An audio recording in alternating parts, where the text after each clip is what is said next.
Terceiro domingo do tempo comum, ano A.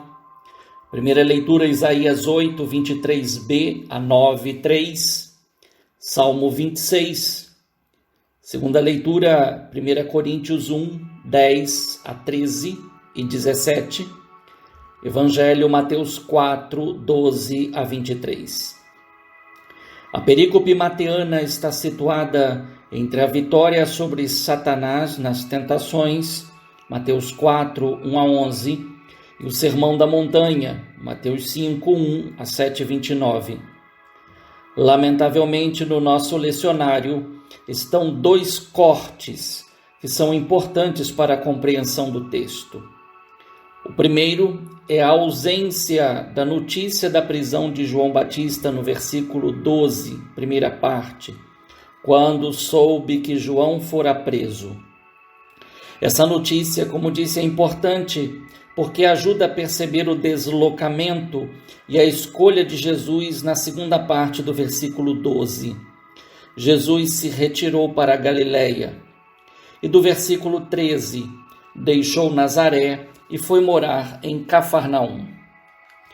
Nessa dupla escolha se percebe a estratégia de Jesus ao iniciar seu ministério público. Mateus não alude ao motivo que levou Jesus a deixar Nazaré.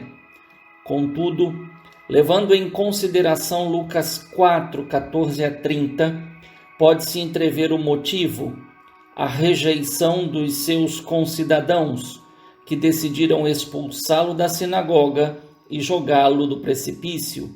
Versículos 28, 29.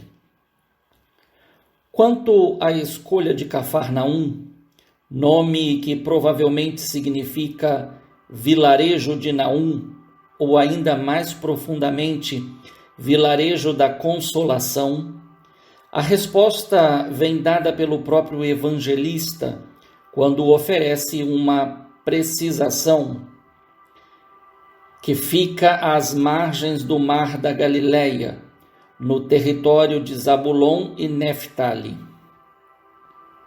Se por um lado a escolha de Cafarnaum é estratégica, enquanto lugar de passagem e de grande afluência de pessoas, por outro lado, tem a ver com a profecia de Isaías, proclamada na primeira leitura, e com uma forte motivação: Galileia dos pagãos e local de trevas e escuridão, isto é, de ignorância de Deus e do seu amor. Jesus, luz do mundo, escolheu brilhar para o povo que vivia nas trevas e para os que viviam na região escura da morte. Assim, diante da escolha geográfica, está a escolha dos destinatários. Jesus, na Galileia, fez de Cafarnaum a sua base e nela lançou a primeira semente num humano território que, pode-se dizer, tinha sido preparado pelo seu precursor. Por isso disse quase com as mesmas palavras de João Batista: convertei-vos, porque o reino dos céus está próximo. Versículo 17.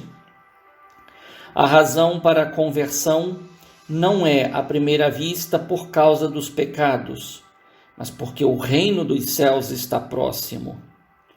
Por reino dos céus se entende a oposição aos reinos da terra que Satanás havia oferecido a Jesus. É a oposição ao que é injusto e opressor, isto é, ao que é trevas e escuridão. A proximidade revela Deus encarnado no seio da humanidade e sua escolha pelos ignorantes e, por isso, pecadores injustiçados. Da decisão-motivação geográfica ao primeiro anúncio, Jesus passa à execução de uma nova parte da sua estratégia: envolver pescadores no seu ministério através do discipulado.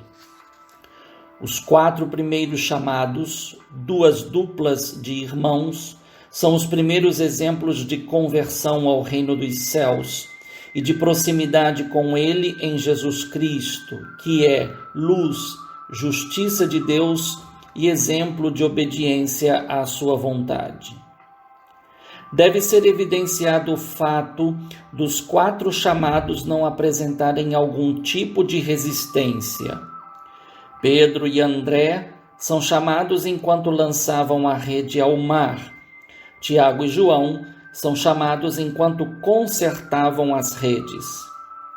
Nota-se que as ações são diferentes, mas o objeto é o mesmo.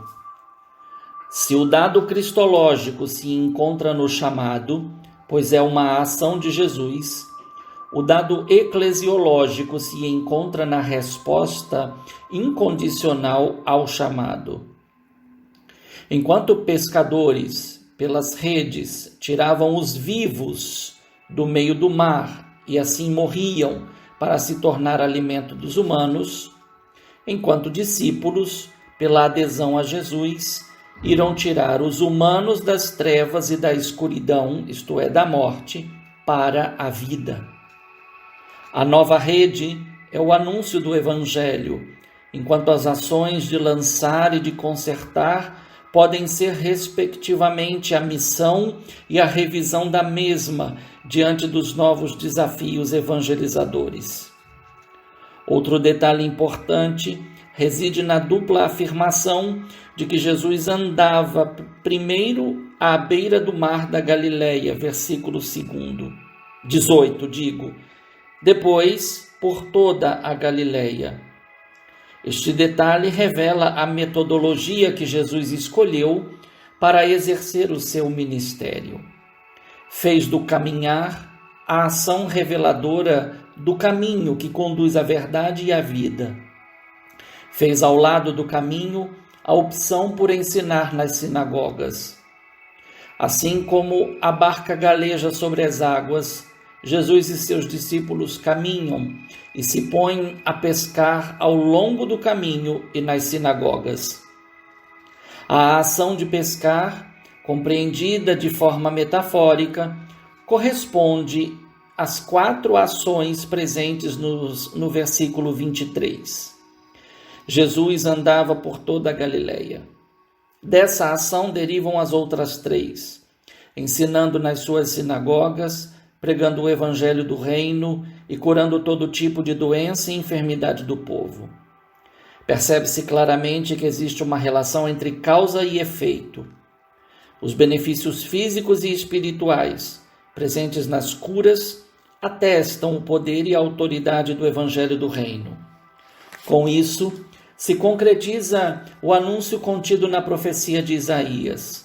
A luz que brilhou nas trevas é sinônimo de que a opressão sob a qual o povo vivia foi abatida.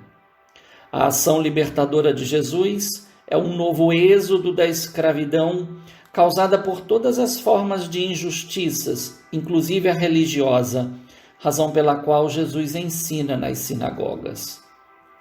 A luz do Evangelho do Reino dos Céus também brilhou no local religioso de encontro com a palavra de Deus, contida na lei e nos profetas.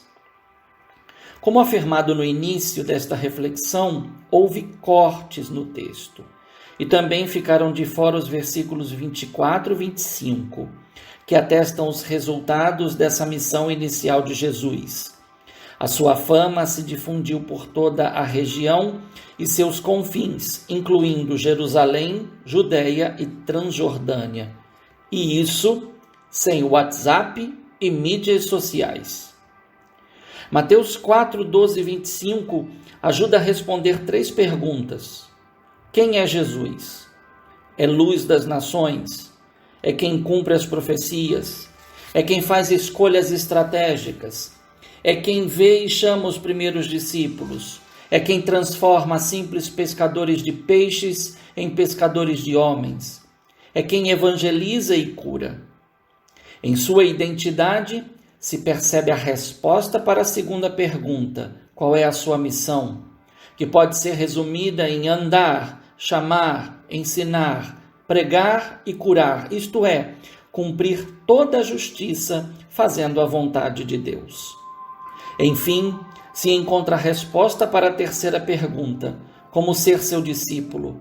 A resposta é clara: acolher o chamado sem hesitação, deixando tudo, trabalho, barca, redes, o próprio Pai, para seguir Jesus, que concretiza a expectativa do salmista.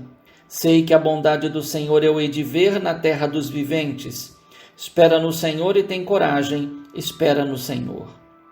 Tal consciência do discipulado cresce ainda mais com as exortações de Paulo à concórdia, à não admissão às divisões, unidos todos no pensar e no falar, pois foi Jesus Cristo quem, por amor, morreu por todos nós. Um bom e santo domingo no Senhor. Um fraterno abraço. Padre Leonardo Agostini.